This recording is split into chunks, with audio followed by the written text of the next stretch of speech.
Hello students, I am Farhan Mir. Welcome back to our channel. Let us start with the next problem, problem number 4. तो सबसे पहले आपको identify करना पड़ेगा कि इंटीग्रेशन हमको विद रिस्पेक्ट टू x करना है कि विद रिस्पेक्ट टू y करना है।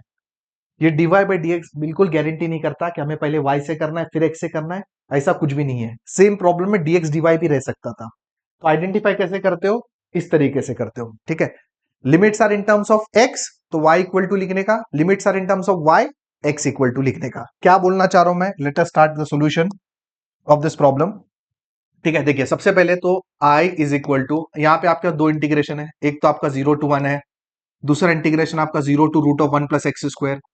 ठीक है, अब ये इंटीग्रेशन देखो आप, when limits are in terms of x तो हम क्या लिखेंगे? y इक्वल टू, तो यहाँ पे आएगा y इक्वल टू, तो ये y इक्वल टू हो गया, एंड ऑब्वियस सी बात है ये y हुआ तो बचा हुआ तो x इक्वल टू होना है।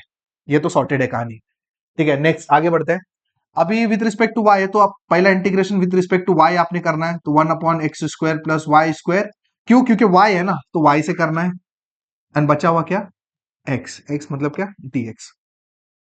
तो ये आपका पहला इंटीग्रेशन तैयार हो गया। अब ये इंटीग्रेशन के लिए ऑलरेडी मैंने आपको फॉर्मूला बताया हुआ है, हमने ऑलरेडी डिस्कस किया है। 1 upon a square plus x square dx, इसका फॉर्मूला क्या होता है? 1 upon a tan inverse of x by a, ये फॉर्मूला होता है अपना, ठीक है ना। ये सेम फॉर्मूला यहाँ पे अप्लाई होने वाला है। तो ये फॉर्मूले में देखो एक वेरिएबल होता है x और बाजू में उसके कांस्टेंट होता है। अब यहाँ पे अगर अप्लाई करोगे विथ रिस्पेक्ट टू y करे तो y वेरिएबल है, एंड जो कांस्टेंट है ना a, वो यहाँ पे 1 प्लस एक्स स्क्वायर है। तो बेसिकली ये जो टर्म है ना, ये वाला, ये आपका ए स्क्वायर है। बोलो, are you clear with this? तो अगर समझ में आ गई बात तो मेरे को बताओ इसका इंटीग्रेशन क्या हो जाएगा। x इक्वल टू 0 टू 1, और ये हो गया 1 अपॉन ए, तो क्या होगा देखो 1 अपॉन ए, ये ए स्क्वायर है ना, 1 plus x square a square है, तो ए क्या होगा? 1 upon a tan inverse of x by a. x क्या है? x मतलब वेरिएबल है ना, जो वेरिएबल में यहाँ पे वेरिएबल क्या है? y, जिसमें अपन इंटीग्रेट कर रहे हैं, upon a। a is the constant, this is a square, so a will be what?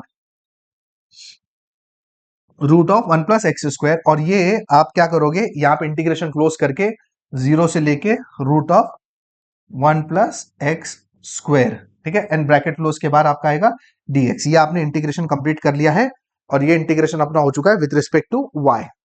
अब इसमें हमने को क्या करना है? लिमिट पुट करना है, और लिमिट पुट करने के लिए मैंने आपको ऑलरेडी बताया हमेशा ना ऐसा करने का, अपर लिमिट, एंड ऑब्वियस सी बात है बाहर इंटीग्रेशन भी है, वो मिस आउट हो गया, एक मिनट। हाँ, तो ये आपका i is equal to x equal to 0 to 1 है ना। पहले तो ऐसा अपर लिमिट पुट कर लेते हैं।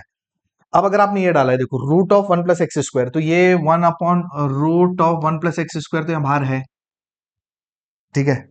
अब अगर y की जगह आपने डाला तो root of 1 plus x square, root of 1 plus x square ऊपर नीचे से कैंसिल होके tan इनवर्स 1 हो जाएगा, एंड tan इनवर्स ऑफ 1 क्या होता है? पाई by 4। Upper limit done, minus lower limit. अब अगर आप जीरो डालोगे तो देखो tan इनवर्स ऑफ जीरो, ये जीरो डालने पे पूरा जीरो, तो tan inverse of zero zero, zero into anything is zero, मतलब इन शॉर्ट यहाँ पे आपके पास कुछ भी नहीं बचा। तो आपके पास कौन सा टर्म बचा? ये टर्म बचा, एंड ब्रैकेट के बाद आपके पास dx है। तो अगर इसको मैं सिंप्लीफाई करके लिख लूं तो ये पाई बाय 4 आपका बाहर आ गया, इधर आ गया x इक्वल टू 0 टू 1, अंदर आपके पास बचा 1 upon root of 1 plus x square dx। तो अगर आप इसको x से इंटीग्रेट करोगे तो आपका काम खत्म। इसके लिए ना आपको इंटीग्रेशन का फॉर्मूला पता होना चाहिए। अगेन वही आप बोलोगे कितने याद रखूं? अरे भाई जितने करा रहे हो उतने याद रखना है। अब ये नया फॉर्मूला मिला ना आपको, तो आपको बुक के लास्ट में लिख के रखना है इसको। तो फॉर्मूला क्या होगा? Log of x plus root of 1 plus x square. अब यहाँ पे एक्चुअली ये जो फॉर्मूला है ना, same same as it is use हो रहा है, कोई वेरिएशन नहीं, ठीक है, एज इट इज यूज हो रहा है, तो यूज कर लेते हैं। हुआ तो ठीक है, अच्छी बात है। तो ये हो जाएगा आपका pi by 4 log of x plus root of 1 plus x square, ये आपका आ गया, एंड लिमिट आपकी क्या है? 0 to 1, upper minus lower limit करना है। पाई बाय 4 अपर लिमिट के लिए जैसे मैंने बताया हम हमेशा ऐसा ब्रैकेट यूज करेंगे, 1 डालोगे। अभी अगर आपने इधर 1 डाला तो क्या होगा देखो, लॉग ऑफ, अगर 1 डाले तो ये हो जाएगा 1 प्लस, या 1 डाला तो रूट 2, है ना, upper limit done, minus lower limit.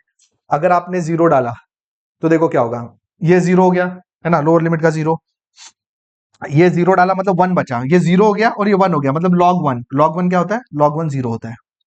ठीक है, तो इन शॉर्ट आपके पास बचा क्या, तो आपके पास आंसर बचा i is equal to π/4 log of 1 + √2 is the required solution of this particular problem. I hope this is clear. नया सिर्फ ये था इंटीग्रेशन का फॉर्मूला, और ये फॉर्मूला किस तरीके से यूज करना है, बस यही चीज थी। नेक्स्ट प्रॉब्लम में ना कुछ और फंक्शन यहाँ पे ट्राई करेंगे।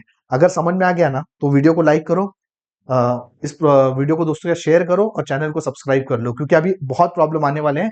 और बता दूं कि ये जो बेसिक इवैल्यूएशन टाइप में जितने एग्जाम्पल आज तक एग्जाम में आए हुए ना, सबसे ज्यादा बार ये आए हुए हैं, इसलिए इसकी अच्छे से प्रैक्टिस करो। ये क्वेश्चन काफी इंपॉर्टेंट होने वाला है। Thank you.